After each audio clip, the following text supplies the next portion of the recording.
பரிசேரி கிராமத்தில் அருள்மிகு பூதநாதர் சாமுண்டீஸ்வரி திருக்கோவிலில்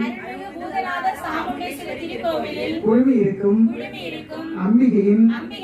பக்தர்களாகிய நாங்கள் ஸ்ரீசக்கர வாசினியே, சர்வ லோகத்தையும் ஆளும் ஜெகன் மாதாவே, உன் பக்தர்களாகிய நாங்கள் வேண்டும் 16 செல்வங்கள் நிறைவாக வாய்க்கவும் விட்டுக் கொடுக்கும் மனப்பான்மையும் விடாத அன்பு செலுத்தும் வைராக்கியமும் தன்னலமில்லாத அன்பும்